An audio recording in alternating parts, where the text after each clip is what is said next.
everybody, and welcome to another presentation by ACC Senior Services. Thank you.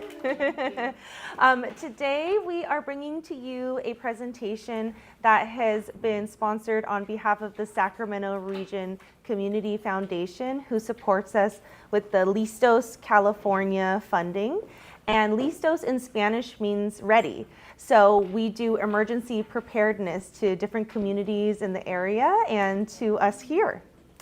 And so today the topic is called First Aid Kit for Your Mind. And so I think that can be a little bit confusing for some, because when we think of a first aid kit, I think a lot of us think of Band-Aids, or if you think of emergency preparedness, you want to have a flashlight on you.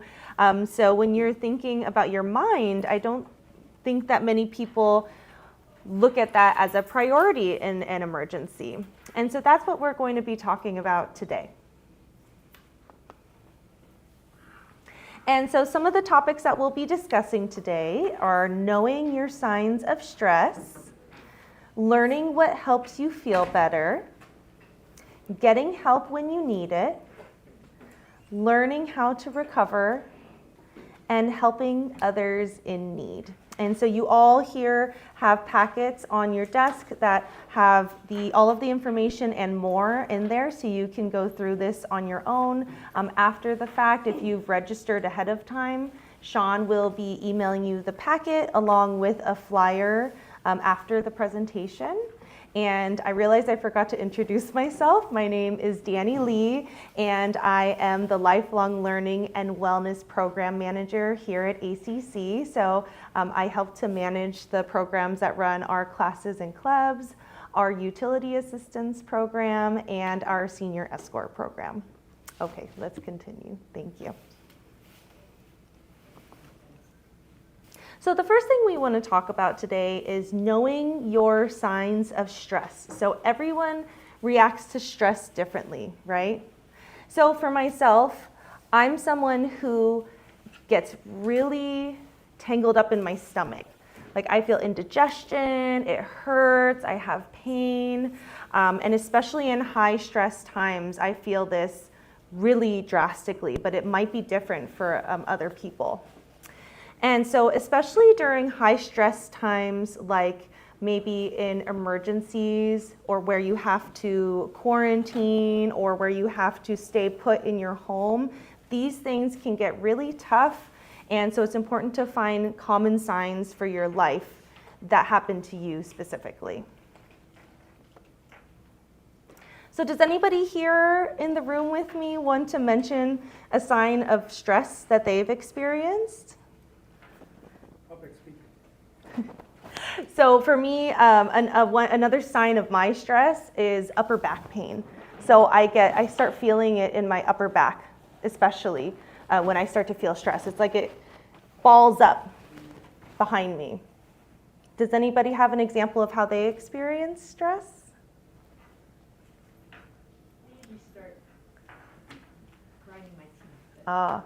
Someone in the audience says that they start to grind their teeth. Yep. Definitely, I do that a lot too. You do it without even realizing it, right? I know. And so here are some other really common signs of stress. So another one is sadness. You might be experiencing extreme sadness when you're stressed. Changes in sleeping, eating, or drinking habits. So like you might tend to go for more snacks or really bad foods when you're stressed or sad. I know I do that too. Like I mentioned, stomach aches, that's one that gets me. Or new to you aches and pains. Like I mentioned, I get that upper back pain. And so some other people might feel it in different parts of their body. Or getting upset at things that don't normally bother you. Like for example, some people, like you might drop a fork on the ground, right? And then you just usually, in normal circumstances, you just pick it up and it's no big deal. But when you're stressed or really upset about something and you drop a fork on the ground, it feels like the worst thing in the world sometimes, right? You're like, I can't believe I just dropped this. It just makes it so much worse. And so I think in times of high stress, that can also be something that affects you. You might get more upset at things that don't normally bother you on a regular basis. Or the feeling of confusion. I think when people are in an emergency situation, that you might feel more confusion than other times. It's when you get high stress, that's very common. And there are some people that are at higher risk than others, especially for poor mental health when in chronic stress situations or life-changing situations. And so it does happen that older adults do have higher risk than younger adults, and women are twice as likely to experience depression than men are. And this is not something to worry you or something to, make you scared, but it's important to know that there are certain populations that are more at risk, so you know how important this is to address in our community. And there are also other people that are at extra risk, not even just from the older population or being female. There can be people who are experiencing conflict with their family or friends. There might be some major life changes, and that especially is common in an older population. So you might be losing your friends, you might be losing relationships, people move away. There's a lot of that happens in our community. High stress jobs, violence or other trauma, death of a loved one, physical, sexual, or emotional abuse, or a lot of times there's also financial abuse, living in poverty or worrying about money, or racism, homophobia, and systemic injustices. So these are just a few examples of people that can be at a higher risk of experiencing poor mental health with high stress. And I know everyone hears this, but it's really important for us to stress that you are not alone and that there are many, many people that struggle in tough times. And it does not mean that you are weak, but it is so important to talk about it so you don't feel that you are alone in this. And so 1 in 5 adults actually are living with a mental health condition. And so I right before this presentation, I actually tried to think of my family and friends, and I can't think of even one family member or friend that does not have a mental health condition, actually, whether it be anxiety or depression on some level, OCD. There's so many types and levels to mental health conditions, and very, very common in our community. And so it's really, in a way, nice to know that. So if you're going through something, to know that there's others that are also going through it with you. And there are some people that do face health disorders at a higher risk, also because of possibly their family genetics. It can be your brain chemistry. So there's so many things to factor in, but it really doesn't have anything to do with somebody's strength or character. And so, a lot of people feel like they can blame themselves for the way they're feeling. But it's important to know that, there's so many factors in our life that can affect these changes that may happen to you or somebody else. And so that's why we like to say that it's more important to have a first aid kit for your mind that can help prepare you to prevent or manage a mental health challenge in your life. Same thing as you would have a first aid kit for your injuries. And so there are some simple things that you can do to help you learn what makes you feel better, but again, stressing that there are different things for every person. And so not all of these things are going to work for you, but it's, like I said, important to learn what works well for you in your life and what's accomplishable. And everyone who gets these packets, you can actually fill it out for yourself later and make sure you think about that in your life. So the first one is healthy relationships. So for me, in a stressful situation, I love to have my family around. I do. But there is not all of my family members or friends help me when it's a stressful time. So I have identified a couple friends and family members who are close to me that I know bring me joy and that can be supportive in a situation like that.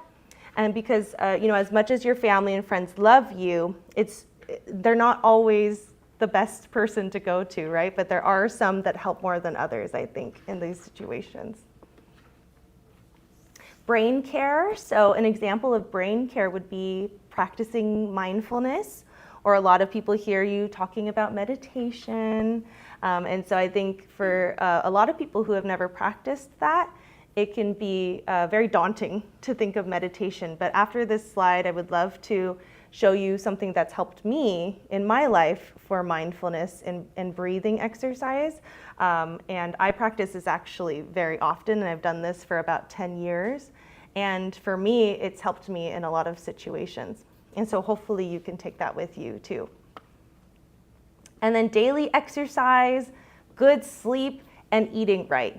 Of course, these are things that we always hear about, right? For everything. These are the 3 things that are going to make you healthy in all aspects of life. But I think when we're in a stressful situation, that isn't necessarily something that you're thinking about right off the bat, right? You're not thinking, oh, I better make sure I get some good sleep tonight when you've had a really stressful or emergent situation happen. It can be really tough to stick to these things, but knowing that these are some tools that you can use to make you feel better in these situations, and learning that 1 or 2 might be more than others for you will be really important. And so before I move on to the next slide, like I mentioned, I did want to share with you a mindfulness exercise that I've done for myself. And so if you can do it with me, I would love for you at home and in person to do it here in your seat. And so what it is, it's a breathing exercise that I learned from, I think it was from an app. And so what it is, it's going to be breathing in and out 5 times. But what you're doing is counting at the top and the bottom of each breath. So that means that you breathe in and it's 1, and you breathe out and it's also 1. And you breathe in 2 and out 2, and we're going to do that 5 times. And the reason that I want you to count with me in your head, because the reason that you're counting both times is to take your mind off of something. Because, people say, oh, breathe deeply when you're in a stressful situation. For me, if I'm breathing deeply, I'm still thinking about what's going on, right? And so if I'm stressed or I'm really worried about something, I will do this. And I used to do this in college when I was about to take my test too. So let's take 5 deep breaths together. And so for you at home too, let's do this. So if you're sitting in your chair, make sure both of your feet are flat on the ground and you feel the ground underneath you. And sit up a little bit in your chair. And whenever you're ready, close your eyes and take a deep breath in. 1, and deep breath out. 1. Deep breath in. 2, deep breath out. 2. Deep breath in. 3, deep breath out. 3. Deep breath in. 4, deep breath out. 4. Deep breath in. 5, and deep breath out. 5. And when you're ready, open your eyes and come back to the room. Does anybody feel a little more calm and relaxed? And this is something that you can take with you in your everyday life. I encourage you to practice it. For me, 5 breaths is very reasonable. We did that in 30 seconds, a minute, and it's something that you can do when you have a mind that's really racing, to take a moment and relax and take your mind off of it. And so that's something that has been accomplishable for me. I can't sit and do an hour meditation class. So, it's finding these little methods that can help you in situations, especially everybody's so busy. So I like to take that to different communities, and so hopefully you can take that too. Okay. So the next slide is talking about getting help when you need it. So we talk about first aid, and a first aid kit has Band-Aids, and sometimes you have an injury where a Band-Aid can fix it, but sometimes you have an injury where you have to go to the hospital. And that's the same thing for mental health and wellness. So sometimes you can do these other exercises on your own and help yourself, but it is okay if there are times where you need someone with special training or need professional help. And so there are some signs that you can look for to know when it is time to ask for help. For example, if you're experiencing long-lasting grief, unusual hostility or violence, forgetting personal care or cleanliness, not getting pleasure from anything that should be giving you happiness, mood swings, intrusive thoughts, or even as extreme as thinking about suicide or self-harm. These could be signs that you might want to talk to somebody for help. And so the basic helplines, there's Medi-Cal. So if you have Medi-Cal, there's a website called My Medi-Cal, and this is the website. This is in your packet as well. Also, California has counties that have 24/7 mental health hotlines with phone numbers and a website. Should be in your packet. Also 211, I think a lot of us have heard of that. So even outside of mental health resources, they have a breadth of resources, especially for seniors in our community. And then if you are a parent, then you can also request a mental health evaluation for your children in public school. And many faith organizations also offer free counseling. But I do want to introduce a program that we have here at ACC. It's new, it's called PEARLS, and it stands for Program to Encourage Active, Rewarding Lives for Seniors. And so that's the other flyer that you have here in person, and that we'll send you at home if you've pre-registered. But I would also like to introduce to the screen Macy Kwan, who is our PEARLS Care Coordinator, to introduce the program. Hi everyone. Thank you for the introduction, Danny. Well, I want to first off ask, have you been feeling down or blue or having lost some interest in doing things? A lot of times the losses that we endure, and that can be losses of loved ones, our partners, or even our friends. These losses as we age can really lead to feelings of loneliness, sadness, frustration, anxiousness, and even restlessness.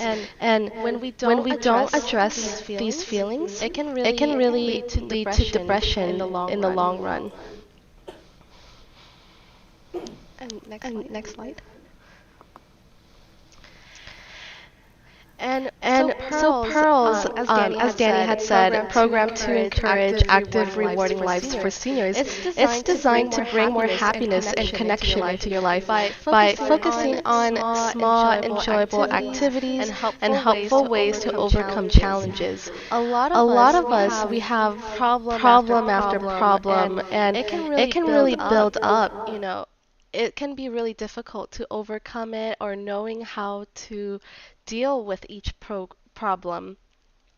But for Pearls, it teaches you valuable skills to help manage the unpleasant feelings that you may be feeling and really improve your quality of life.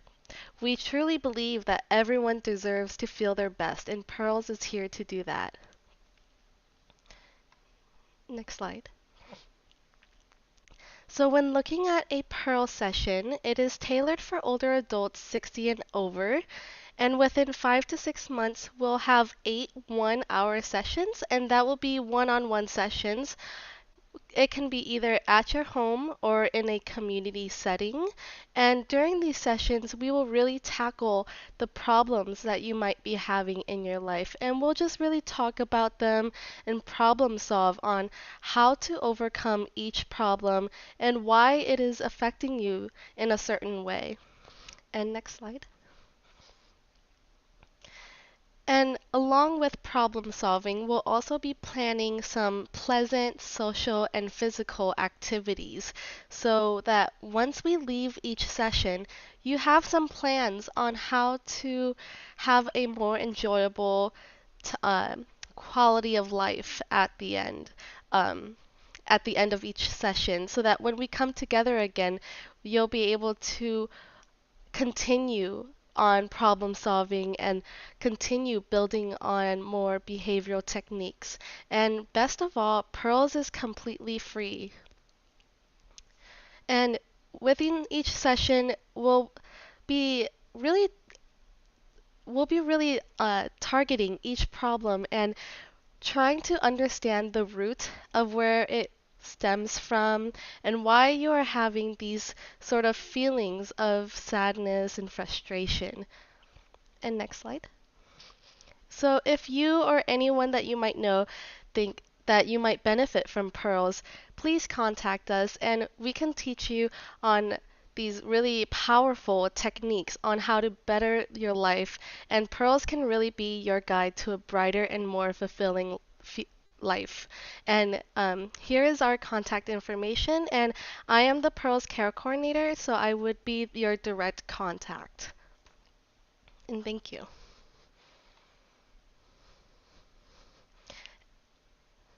And if anyone has any questions, feel free to reach out to us.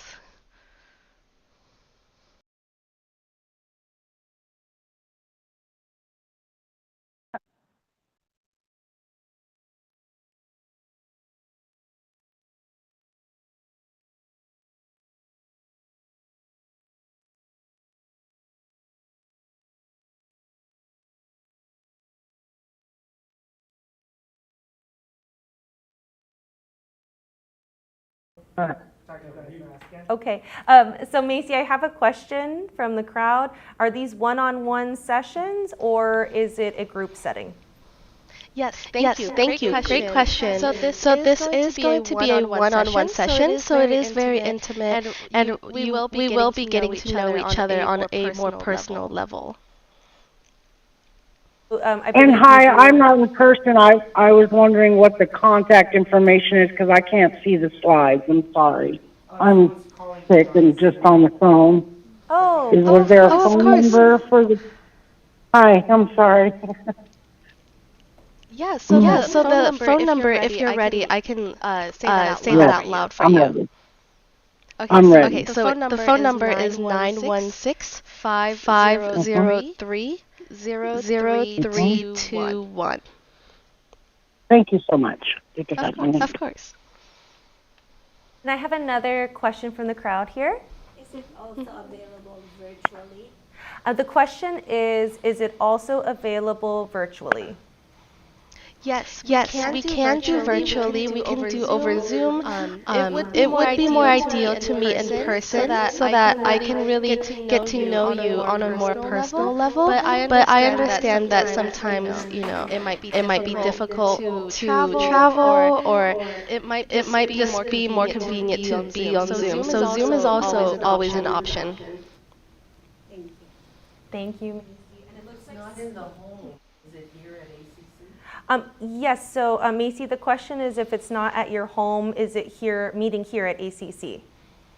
It's your preference. However, whatever is more convenient. We can always meet at a local coffee shop or meeting at ACC campus. And there's a question on Zoom. Again, someone has their hand raised. You can go ahead and unmute yourself.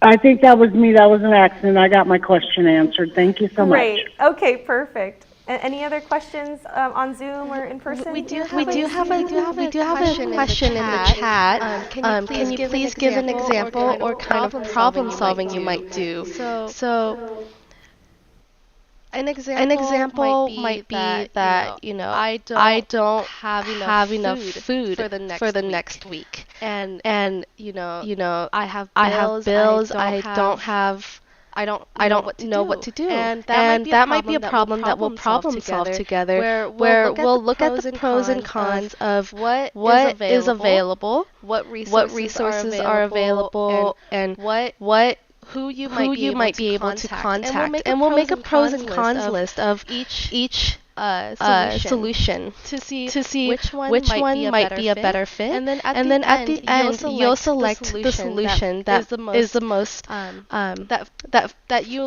like the most. And then at the end of the session, you'll work on that. And I I will just be checking in to see the progress and how it is going. And if you're not able to fulfill the problem through the problem solving skills, then we'll work on it. We'll try a different tactic. We'll address the problem in another way.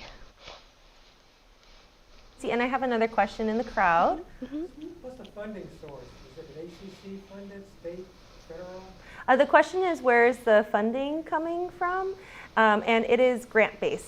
And so we are working in collaboration with other organizations in the area. So the Agency on Aging Area 4, El Hogar, Resources for Independent Living are a few of them. And so we have all have care coordinators. So in each community that we serve, this program can be given out. So it's just local. I'm not sure exactly where the funding is coming from. It might be statewide. I don't know if someone. Danny.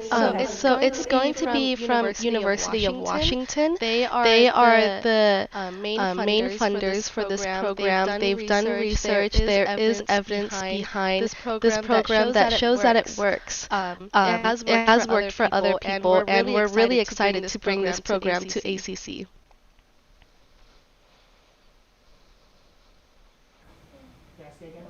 Is it nationwide? I believe so. Right now it is. We're slowly tackling more areas with pearls. University of Washington is in charge of that. Through California. Yes, another question? How do you spell your name? Oh, Macy is Macy, and her last name is Quan, Quan.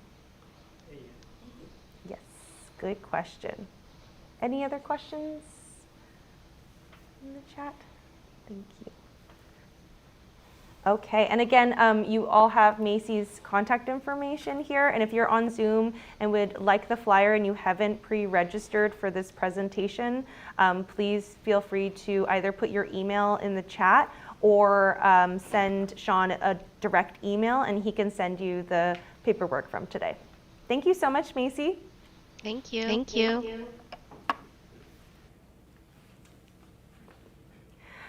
Okay, so moving on with some of the other steps that we've been talking about. So something else is also learning how to recover.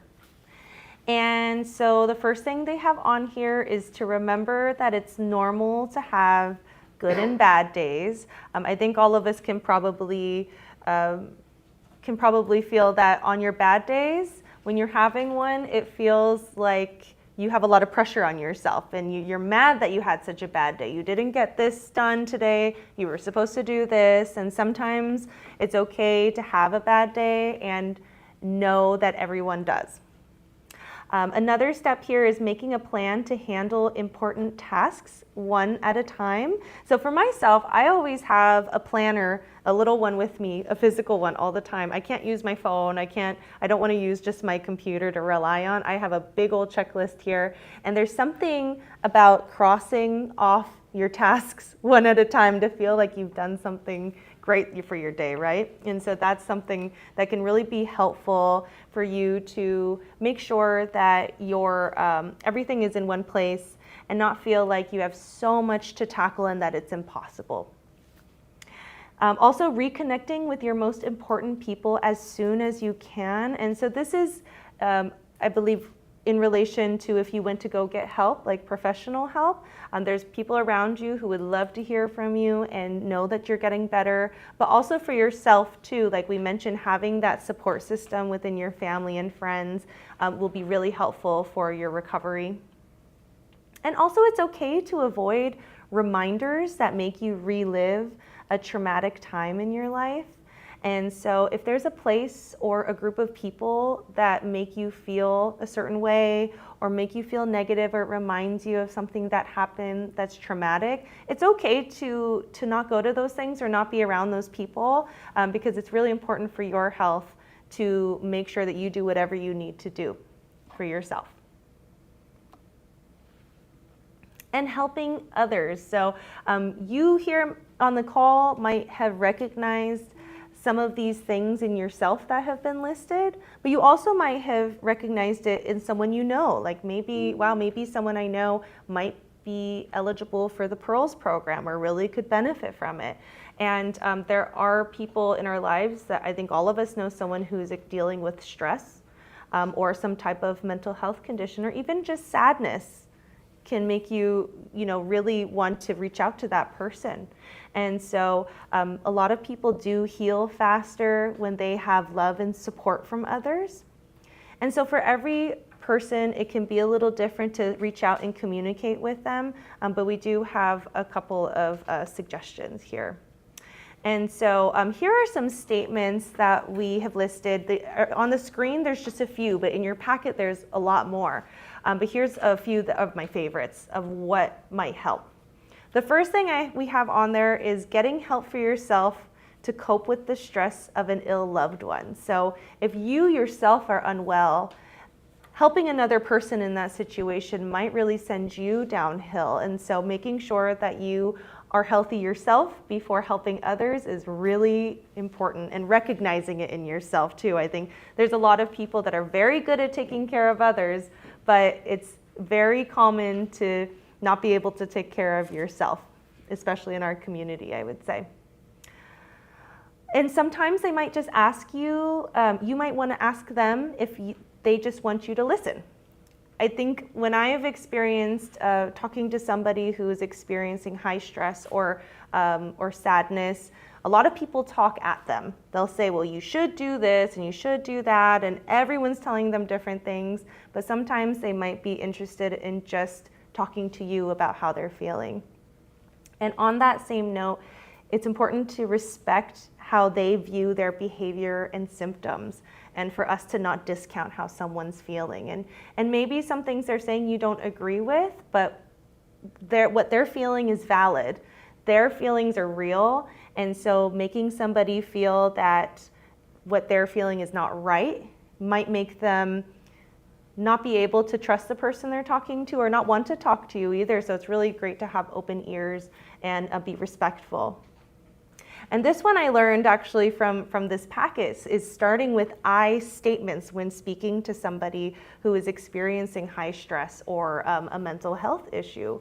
And it's instead of saying you are worrying me, to say I am worried. And so in that way, you're taking a load off of them. Instead of saying you're doing this to me, you're focusing on I. And so that can really make somebody feel less of a pressure on them. I thought that was really a nice suggestion. And another one, reflecting back on what they shared, to say things like, I hear that you are very unhappy right now. Really lets them know you're listening and hearing what they have to say and processing that. And so I thought that was also a really good suggestion too.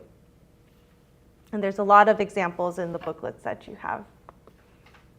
And here's a few examples of things that might not help. Does anybody in the crowd here or online have an example of something that they've heard either to them or just in public that doesn't help?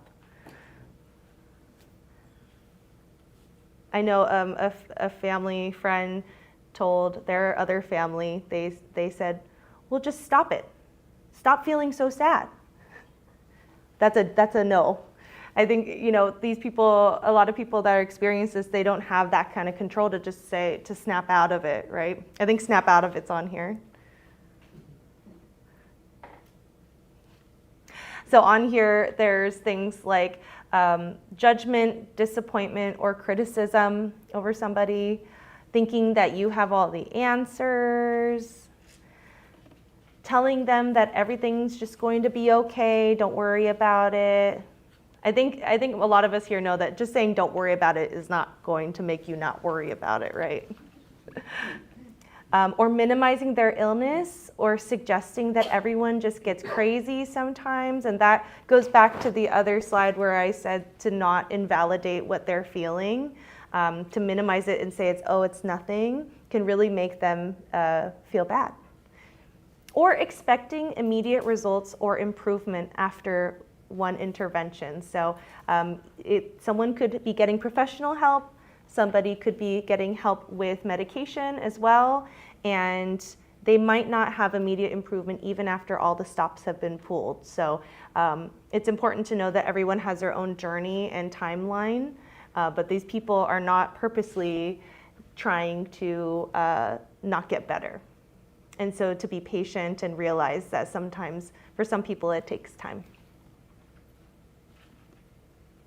And so this slide has the same information that's in your packets for helpful information on mental health. There's a lot of resources out there, and I know it can be daunting to look at all these places, but I encourage you, if you are interested in getting some options counseling or want to know a little bit more, you can talk to Macy a little bit about it or reach out to any of the staff here to get a little bit more help with guiding you in the right direction.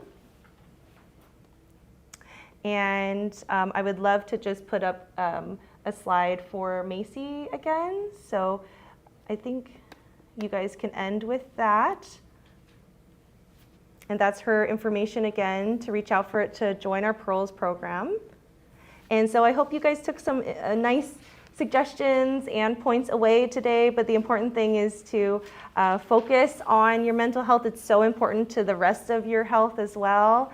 And hopefully you can trust ACC as a partner in your journey, and that can help you with things going forward. So thank you. You have a question? Yeah. Can you talk about the special case of holiday blues? I'm thinking this time of year, people have those feelings. So the question is if we could talk a little bit about the special case of people experiencing the holiday blues. And so, if anybody here has suggestions as well or online of how to cope, I think a lot of the things mentioned here are coping methods, but it is true that a lot of people experience higher depression or feelings of sadness around the holidays, especially not everybody has family or friends around, right? And so it's a time of celebration for a lot of people, but some people may have experienced loss and grieving around this time too, so it can be really challenging. And so I think some of the methods here that we've discussed can be used in a certain way, but it's different for everybody. And so I think that would be something that Macy and the Pearls program might be able to work out individually with each person too. But yeah, absolutely important for people to address. Yes? Is there a number for someone to call in the Bay Area? The question is there a number for someone to call in the Bay Area? And I believe there is. And actually, 211 is, I believe, available to the Bay Area as well. And so I think that's a really good starting point of a hub of information for people to get referred to. And hopefully, ACC is only in Sacramento Pocket area, but hopefully there's another community center similar to us in that area. But Self-Help for the Elderly is an organization that is based in the Bay Area that also does a lot of work such as this. Yeah. Thank you. Mm-hmm. Did you have another question? Yeah, I was thinking about SAD, seasonal affective disorder, I think it's called, where SAD, seasonal affective disorder. Is that what you say? I think that's what it's called, but it's during the winter time when there's less light outside. I see During the winter. A lot of people feel the blues more. Right, when there's less light, when it's gloomy outside like today. Exactly. Yeah. Absolutely, yeah, absolutely. There's a lot of people that are feeling the blues, and I think that's very common in states that have a lot of rain and gloomy weather. Yeah, it's definitely real. It affects a lot of people, and so with the staff that we have here covering this outreach and the Pearls program, they are not licensed counselors, but trained in that program for Pearls, and so. But if there are if someone is in a situation where they could benefit from having a licensed therapist or counselor at that point, then that's somewhere where we can refer you to or recommend a certain path for you. Yep, and another question? In response to him, Uh-huh. I learned from my Kaiser class, you could actually buy light, Oh, actually in Amazon, they say. yes. And use it. It's like the light, it's like the sun is coming out. That's Yes. what I learned because I used to take those classes. Oh, that's a good suggestion. So someone in the crowd said that there is a light that you can purchase online that helps to reduce the gloomy weather, and it mimics having a sunny day, right? Yes, I had a cousin that bought that, and it did help when they were feeling gloomy. Yes. That's a good suggestion. You took a class at Kaiser, you said, Yes, too, yes. right, on helping with that, on ways to cope. That's a good idea. Yeah. Okay. Any questions online? Oh, yes, another What is question? Listos, California? What does that Listos stand for? Yep, so Listos California is the grant that we were awarded to do this kind of emergency preparedness outreach. So this is through Cal OES, so the state has provided this for us. Listos just means ready in Spanish, so this material is available in Spanish and Chinese and Vietnamese and many other languages too, so community members like us can do outreach on different topics, so like floods and fires and things like that. Thank you. Too. You're welcome. Okay, and again, if there's any other questions, you can also reach out to Sean Hidalgo, and you can. He's our classes manager, and he can refer you to all of the material here, as well as Macy and her program too. So I want to thank everybody for joining us today. Thank you so much, and happy holidays to you. Thank you.